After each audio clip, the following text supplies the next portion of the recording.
말씀을 나누기 전에 옆에 사람하고 이렇게 한번 인사하면서 말씀의 기도를 시작합니다.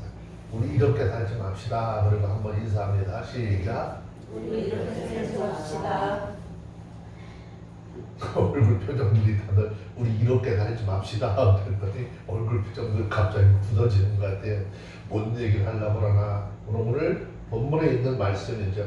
우리를 죄악의 길로 끌고 가려고 하는 이 세상에서 그리스도인으로서 살아간다는 것이 얼마나 힘든 것인가를 말씀을 하고 있는 것이죠.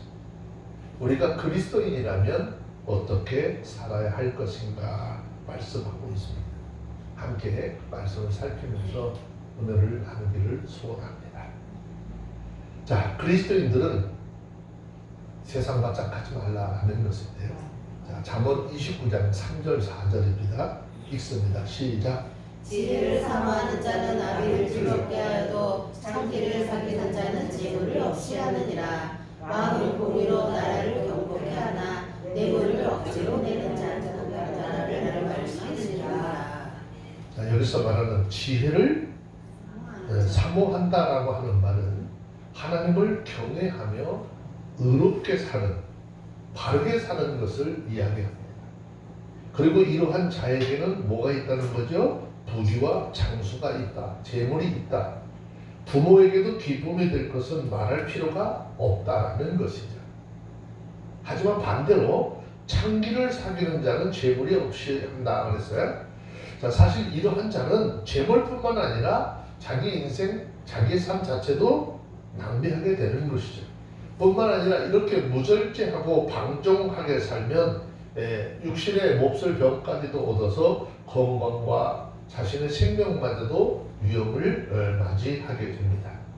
그렇기 때문에 이러한 삶을 살아가는 자는 떡 한 조각만 남으면 생명까지도 잃어버리게 되리라라고 성경에서 계속 경고하고 있는 것이에요.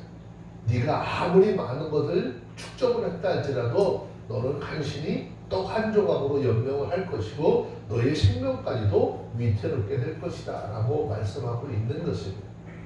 자, 따라서 이 본절의 말씀은 먼저 창기나 방탕한 친구를 사귈 위험이 있는 젊은 사람들에게 청년의 정력을 피하고 경건한 삶을 살 것을 우리에게 말씀을 하고 있습니다. 그런데 이거는 육체적인 것뿐만 아니라 좀 더 넓은 쪽으로 좀 더 넓게 해석을 해보면 창기는 사단이 지배하고 있는 음란한 세상을 상징하는 것이다 라고 해석을 할 수 있겠죠. 왜냐하면 창기라고 하는 것은요, 굉장히 화려하게 자신을 꾸미고 달콤한 말로 유혹을 해서 삼킬차를 찾는 그런 속성이 있기 때문이죠. 그렇기 때문에 성경은 아름다운 옷과 보석으로 꾸미고 금잔을 들고 사람을 미혹하는 사단의 세력을 요한계시록에 보면 음녀의 모습이다라고 묘사를 하고 있는 것인데, 요한계시록 17장 4절에 있는 말씀을 잠시 한번 볼까요?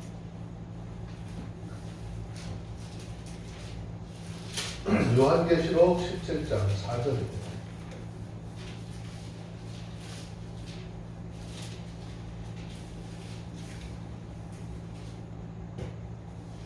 찾으셨으면 요한계시록 17장 4절 읽습니다. 5절, 9절 함께 읽겠습니다. 시작. 그 여자는 작은 빛과 붉은빛 옷을 입고 금과 보석과 진주로 꾸미고 손에 금잔을 가졌는데 가정한 물건과 그 은행에 넣은 것들이 가득하더라. 그 이마에 이름이 기록되었으니 비밀이라 큰 바벨론이라 땅의 능력들과 가정한 것들의 어미라 하였더라. 안겼어요. 따라서 창기와 사귄다라고 하는 것은 곧 세상과 약하여서 방탕한 삶을 사는 것을 의미하는 것이겠죠.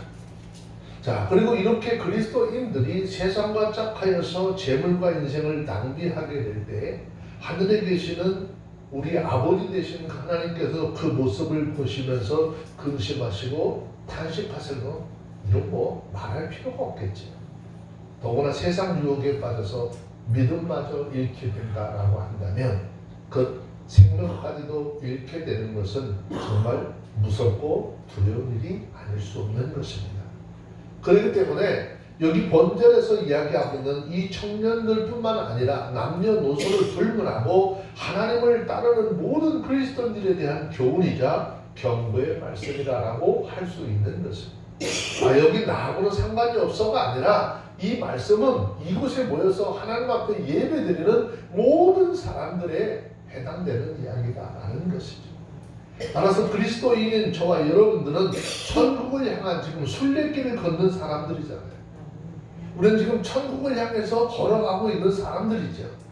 그러면 우리 모두가 행여 세상과 짝하여 살아서 재물뿐만 아니라 한 번밖에 없는 귀중한 인생을 낭비하지 않도록 조심하라라고 하는 메시지를 우리에게 주고 있는 것입니다. 더 나아가서 세상의 쾌락을 쫓아 사는 것은 하늘의 은사를 헛되이 하는 것입니다. 자, 마태복음 13장 22절에 있는 말씀을 잠시 한번 볼까요?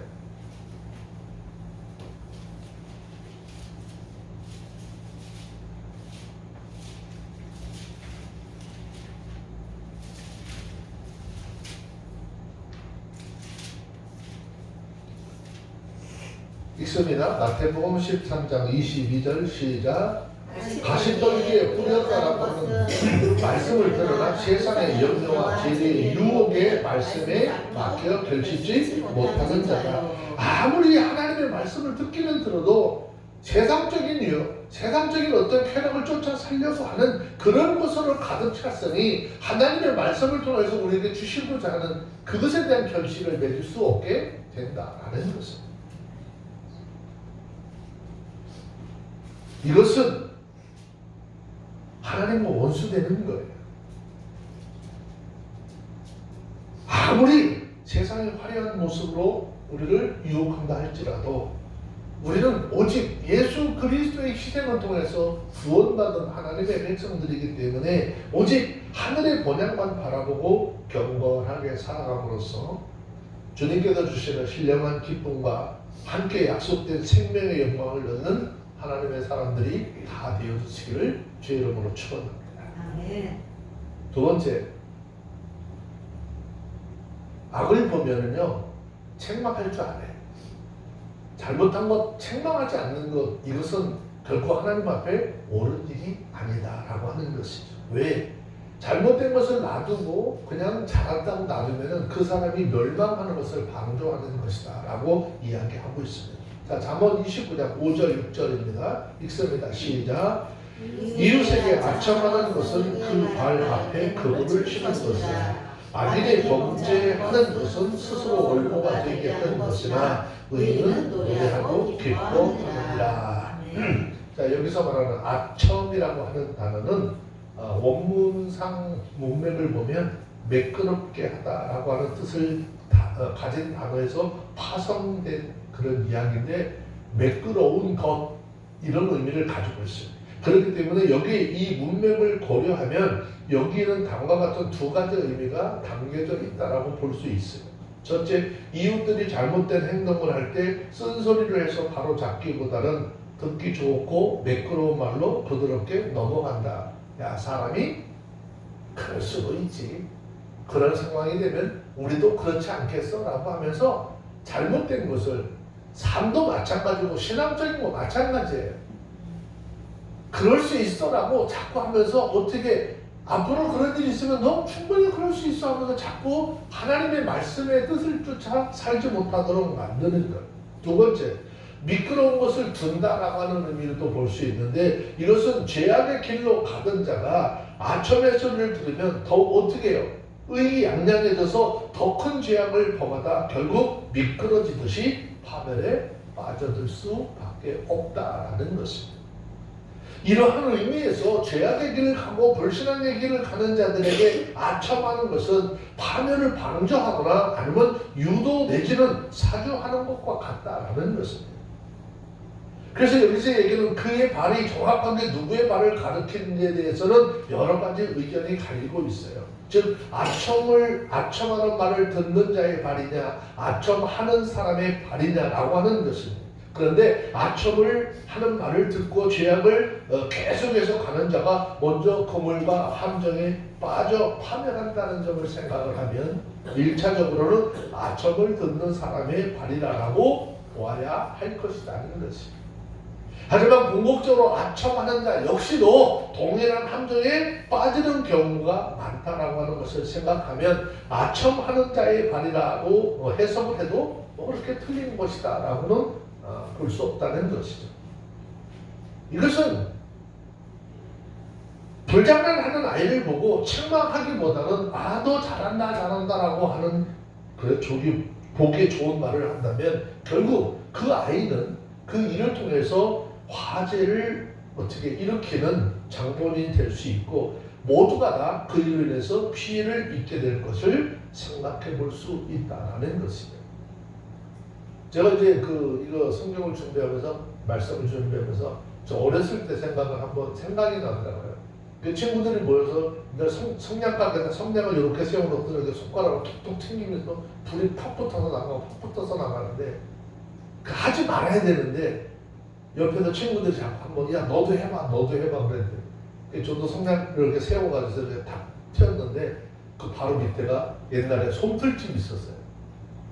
이게 날라가가지고 솜에 불이 붙은 얼마나 겁이 나는지 도망왔는데 그 주인이 못 찾을 줄 알았는데 어떻게 수sob을 해서 찾아왔어요. 그 여름날에 런닝샷스 같은 거 한 장만 입고 있는데 우리 어머니 공신장으로 등장을 한 대 맞았는데요. 막 등장이 딱 맞는 순간에 불판에 올려놓은 오징어처럼 이렇게 뒤집어져요. 얼마나 아픈지. 이거는 하지 말라 그랬으면 서로 안 했어도 되는데 한 번 해봐 그러는데 또 그것도 그냥 힘은 아니라 누가 멀리 나가나 시합하면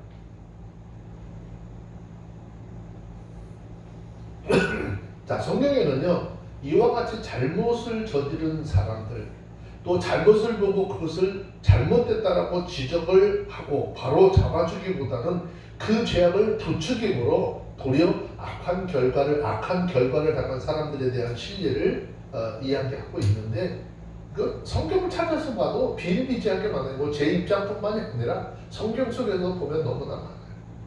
그 대표적인 한 예를 살펴보면 다윗에게 반역한 압살롬. 그 압살롬에게 너 그러면 안 돼 라고 이야기를 하는 사람들이 더 많았어야 되잖아요. 그런데 아첨하는 말로 반역을 부추긴 사람들이 너무나 많았어요. 여러분 이 당시에 압살롬의 행동을 보면 하나님의 뜻을 거스르고 있다는 것을 그것 따라온 투정자들이 너네 다 알 수 없었을까요? 아니 다 알아요. 그것은 아들의 아버지를 죽이려고 하는 폐륜적인 행동이고 하나님께서 세운 나라를 무너뜨리려고 하는 그리고 그 무너짐으로써 백성들이 도탄에 빠지는 사악한 범죄 행위였어요. 그런데 그들은 압살롬 곁에서 그의 죄악을 지적하기는커녕 잘한다고 더욱 부추기는 역할을 하지요. 여러분 하지만 그들이 행한 일로 인한 그들이 당한 결과는 무엇일까? 결국 그들은 압살롬과 함께 모두가 다 파멸을 당하고 맙니다. 사무엘하 18장 7절 8절에 기록을 했어요. 이 외에도 아람에게 거짓 예언을 하던 자, 또 남유다 왕들, 잘못을 지적하지 않고 도리어 거짓 평안을 약속했던 거짓 선지자들의 삶이 결국 다 그랬습니다. 그들은 파멸을 초래하는 범죄를 자행하는 자들과 더불어서 멸망의 자리에 던져지고 말았습니다. 따라서 이것을 보면 죄악을 범하는 자의 잘못을 지적하지 않고 그것에 동조하는 것이 얼마나 무서운 죄인가를 다시 한번 분명하게 우리에게 가르쳐주고 있어요. 자, 한번 봅시다. 역대하 19장 10절에 있는 말씀.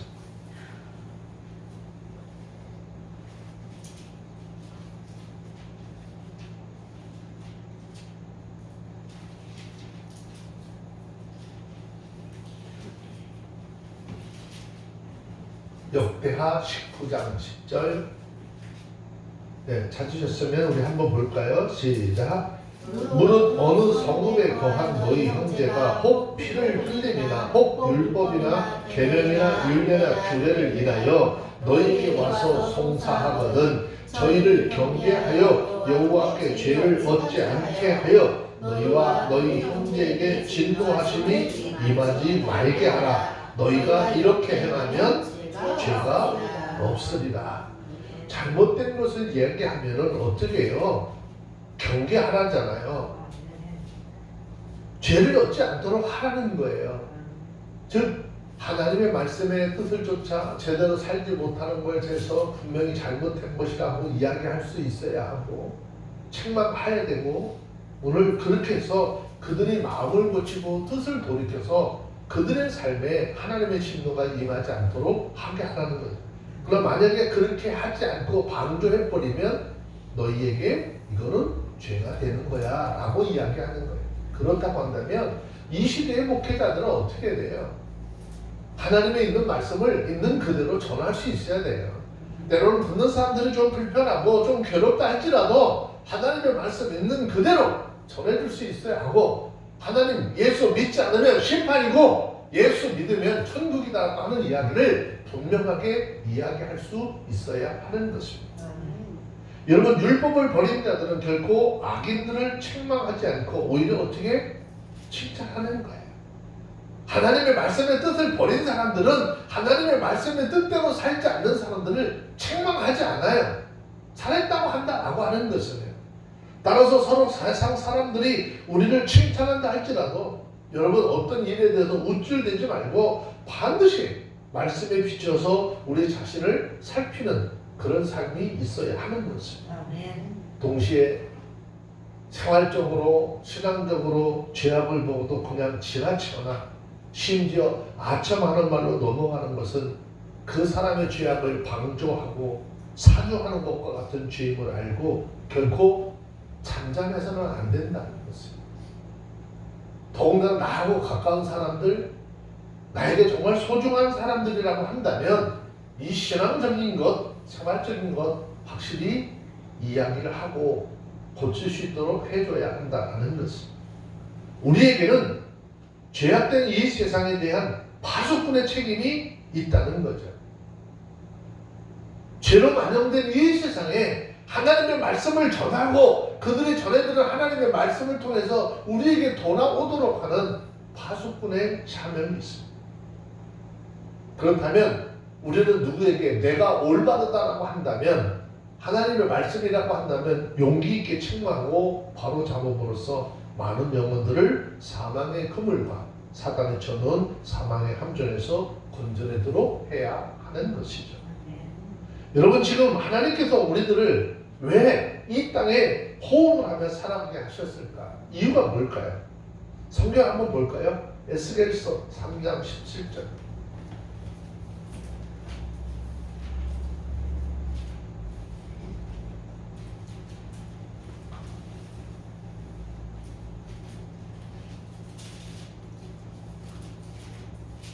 찾으셨으면 한번 봅니다. 에스겔서 3장 17절.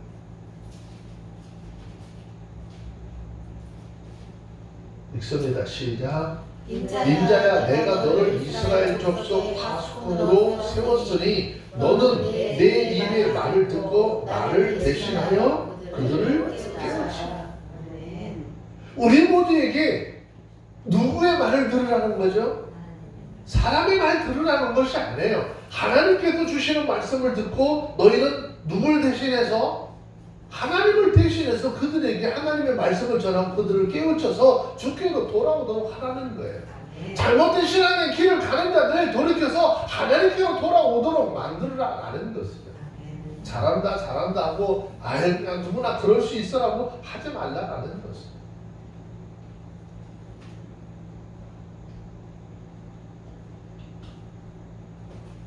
우리가 이 마지막 때를 살아가면서 하나님께서 왜 우리에게 이 말씀을 계속 주고 계시는지, 이 말씀을 통해서 하나님을 모르는 사람들, 죽어져가는 영혼들에게 예수 그리스도의 생명을 전함으로 그들이 예수 그리스도를 통한 구원의 은혜에 동참하도록 하시기 위한 것이죠.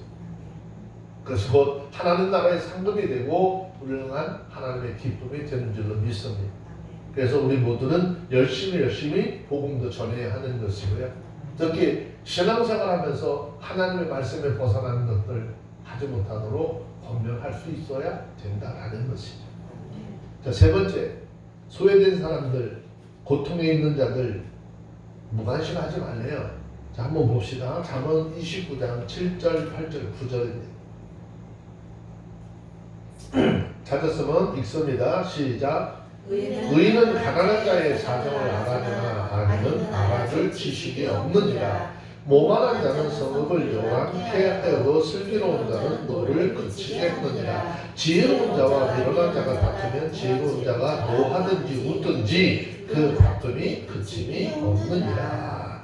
여기 7절의 말씀 중에 뭐 지식이 없다라고 하는 말은 단순히 우리가 얘기하는 세상적인 학력이나 배움이 부족하다라고 하는 것이 아니라 가난한 사람들의 어려움과 아픔을 이해하고 공감할 수 있는 감각이나 그런 마음이 없다라는 의미입니다.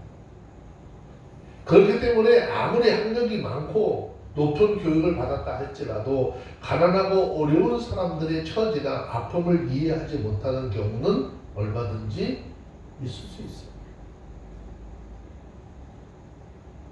반면에 은혜를 통해 거듭난 사람들, 비록 배움이 좀 부족해서 세상적으로 좀 아는 지식이 부족하다 할지라도 어려운 처지에 있는 사람들의 아픔과 고통을 누구보다도 빨리 느끼고 이해하는 것이죠. 예전에 우리 어머니 세대들의 삶이 그랬잖아요. 이웃들에게 조금 어려움이 있으면 나도 어려운데 먹을 것들 해가지고 쫓아가고 달려가고 서로 동이 되어져서 서로의 힘이 되어지려고 하는 그런 삶을 사는데 요즘에는 전부 다 얼마나 무서운 세대 속에 지금 살고 있는지 옆에 사람이 누가 사는지도 요즘은 모르는 아파트 현실들이 이제 그런 일들이 좀 많이 벌어지고 있다라고 얘기하고 있어요. 특히 일본 같은 경우는 더 심해요. 그래서 사람이 죽어서 몇 달을 그냥 있는데도 모르고 나중에 어떻게 몇 달이 지난 다음에 발견되고 하는 이런 일들이 뉴스를 통해서 심심치 않게 보도되잖아요.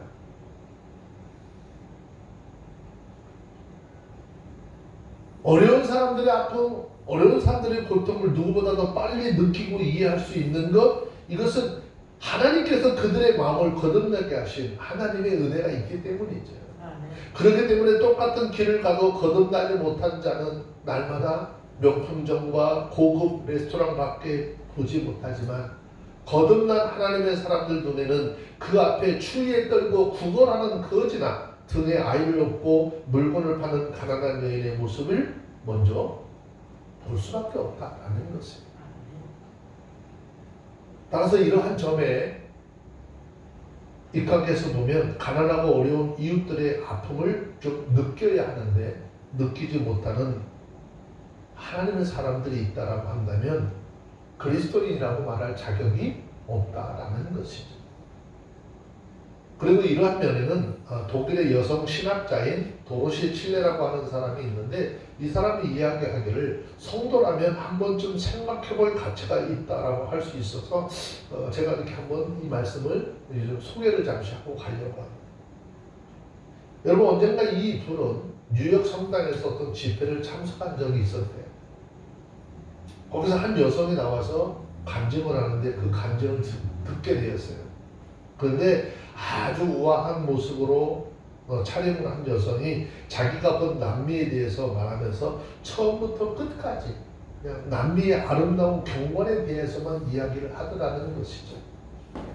그리고 이제 마지막에 좀 감격스러운 표정을 지으면서 그것은 우리 모두 하나님의 선물이고 우리에게 즉 미국의 백인들에게 준 것이라고 하는 말로 결론을 맺더라는 것이죠.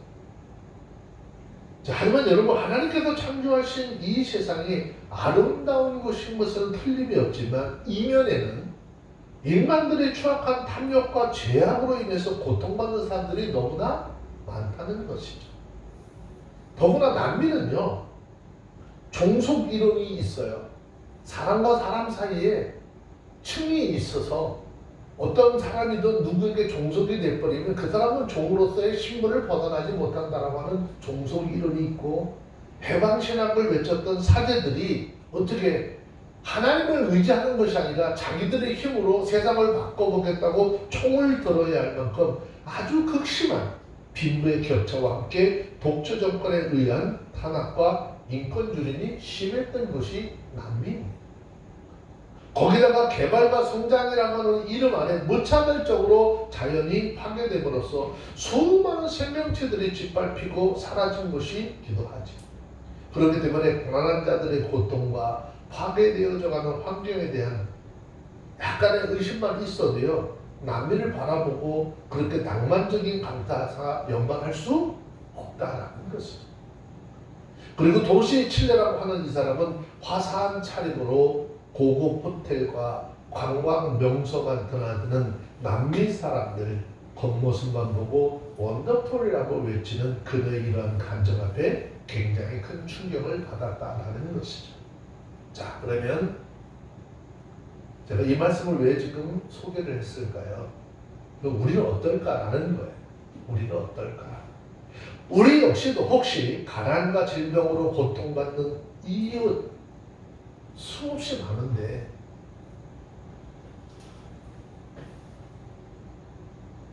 가난과 고통으로 허덕이는 수많은 교회들이 있는데 외국에서 수입한 건축재를 통해서 화려한 교회 건물을 짓고 많은 사람들 모이는데 고급 호텔에 모여서 기도회니 세미나 하면서 하나님의 축복만을 이야기하고 있는 우리 작금의 현실을 한번 돌아보라는 것이, 하나님께서 기뻐하시겠어요? 그러므로 여러분, 그 옛날 이스라엘 백성이 가나안 땅에 정착을 한 후에 그들의 삶이 좀 풍요로워지기 시작을 하면서 몸과 마음이 둔해지잖아요. 하나님과 이웃을 잊었던 것처럼 오늘이라고 하는 이 시대를 살아가는 우리 역시도 어려운 이웃들에게 우리의 온전의 손길, 사랑의 손길을 펴야 되는데 그 고통에 무감각해진 채 우리의 안일함과 우리의 쾌락만을 찾고 있지 않은지 어떻게 좀 반성해 봐야 되지 않겠느냐라는 것이죠. 그래서 주님께서 그렇게 하셨던 것처럼 어려운 이웃의 아픔에 민감하게 반응하고 더 나아가서 만물이 탄식하는 소리까지도 들을 수 있어야 한다는 것이죠. 그렇게 하는 사람이 참 성도이고 긍휼하시며 자비에 풍성하신 하나님의 뜻을 헤아리고 그것을 실천하는 하나님의 사람들이다라고 하는 것이죠. 자, 성경 41편 1절에 있는 말씀을 잠시 한번 볼까요? 시편 41편 1절에 있는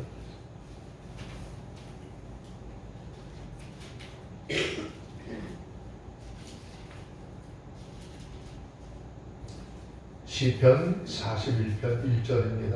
함께 읽습니다. 시작. 빈약한 자를 권고하는 자가 복이 있으며 재앙의 날에 여호와께서 저를 건지시리로다.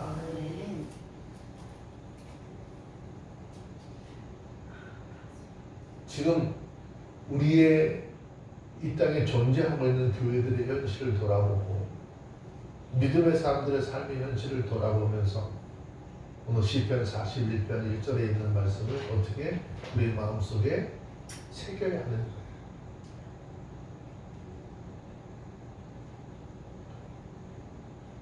왜 사람들이 그렇게 살지 못할까요?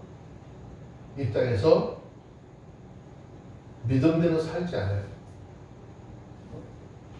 지금 나만 유익하면 돼요.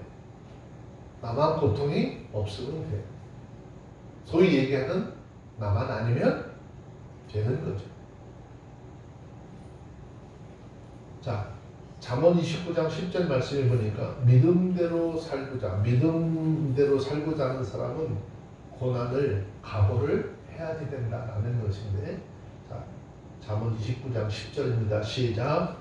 피 흘리기를 좋아하는 자는 온전한 자를 미워하고 정직한 자의 생명을 찾느니라.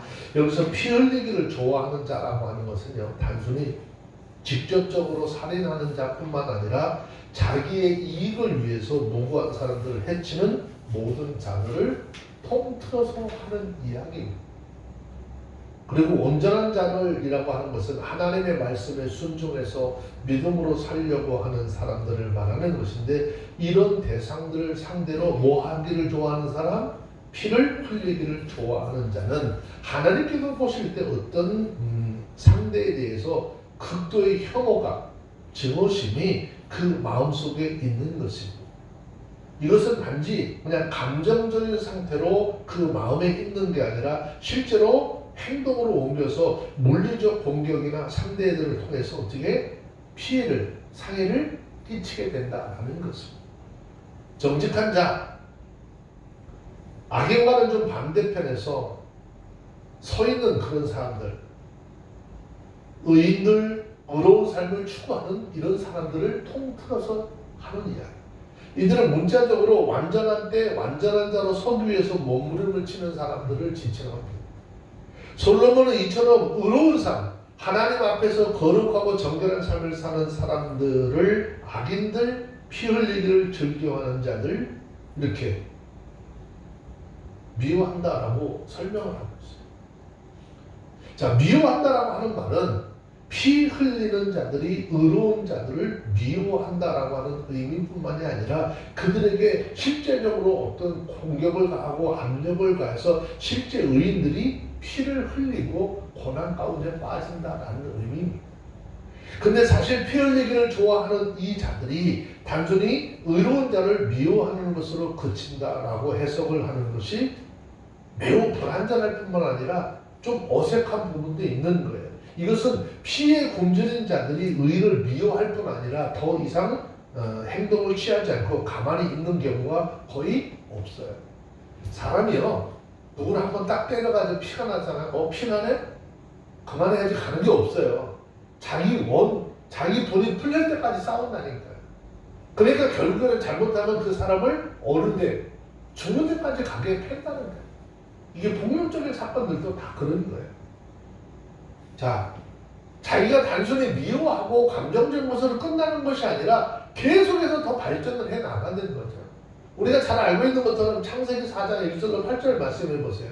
가인이 아벨을 미워했을지요. 그냥 미워하는 마음으로 있는 것이 아니라 그것이 발전이 되어서 끝내 살해를 했던 예를 보거나, 열왕기상 17장부터 19장까지 보면 아합과 이사벨 같은 사람들, 하나님이 보낸 선지자 이 엘리야를 미워할 뿐 아니라 죽이기 위해서 전력을 다한 것을 볼 수 있어요.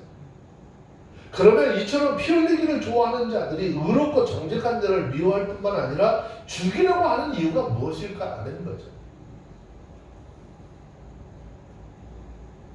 이것은 그들의 눈에 의롭고 정직한 자들이 마치 가시처럼 보이기 때문에, 즉 의롭고 정직한 자들의 책망과 비판으로 인해서 자신들의 불의가 드러날 뿐만 아니라 그 행동이 방해를 받기 때문이죠. 그렇기 때문에 유대의 지도자들 자신들의 위선을 폭로한 예수님을 십자가에 못 박아 죽였어요. 사도행전 19장 23절로 29절에 보면 도메드리오라고 하는 사람이 나오는데, 이 사람은 은장색을 입힌 우상 숭배를 금지한 사도 바울을 죽이려고 온 마을에 소동을 일으켰던 그런 사람들이에요. 그럼 이것은 오늘날 어떨까요? 오늘 우리가 사는 이 시대도 마찬가지입니다. 오늘날에도 이 사악한 자들이 구축해 놓은 불의한 구조를 깨고 의로운 복음을 선포하기 위해서 결국 어떻게 충돌을 피할 수 있을까요? 없어요. 충돌은 반드시 일어날 수밖에 없어요. 그리고 그 과정에서 의로운 자들은 악한 자들을 위해서 기도하되 저들 의로운 자들을 미워할 뿐 아니라 생명까지 찾는다는 거죠. 하나님의 말씀 뜻대로 하나님의 의지대로 살려고 하는 사람들은 고난당하는 것 불가피한 것입니다. 그래서 성경은 디모데 후서 3장 12절 보면 이렇게 말씀하고 있습니다. 디모데 후서 3장 12절.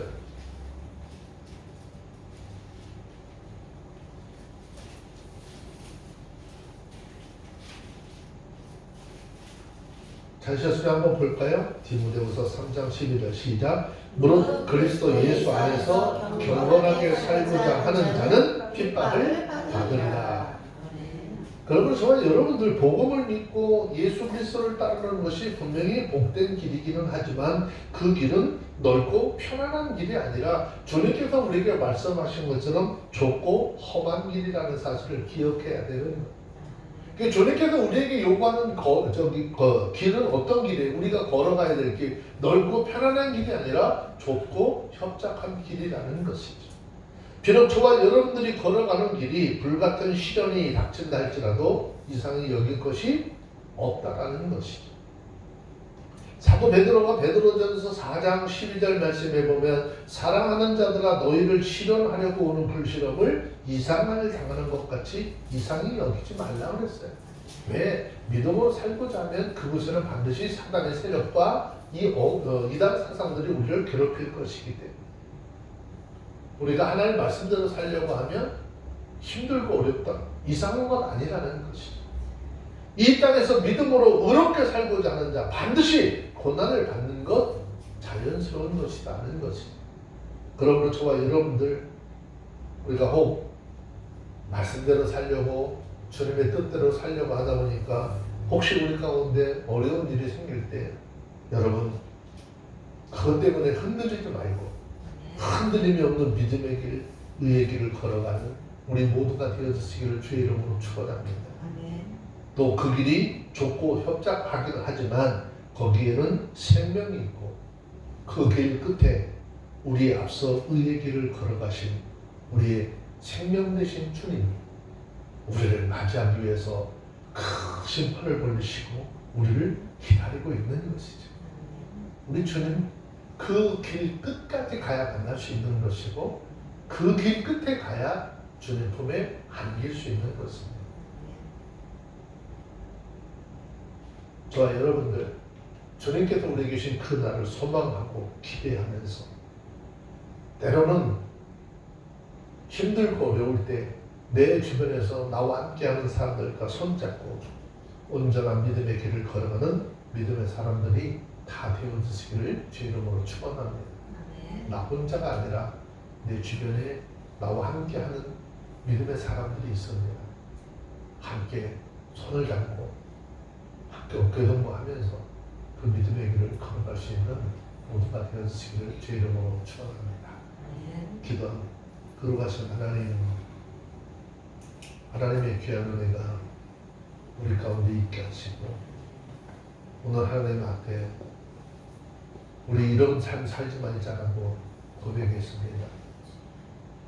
주님 안에서 주님이 계획하시고 이루시고자 하는 귀한 의를 이루게 하시고 주님의 사람으로서의 삶들이 우리 가운데 넘치도록 축복하옵소서.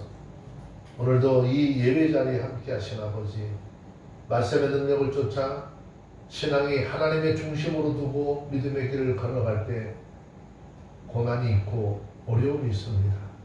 어려움 가운데 있는 하나님의 자녀들 붙잡아 주셔서 믿음으로 이기게 하시고 가는 길이 평탄케 하여 주옵소서. 예수님의 이름으로 기도합니다. 아멘.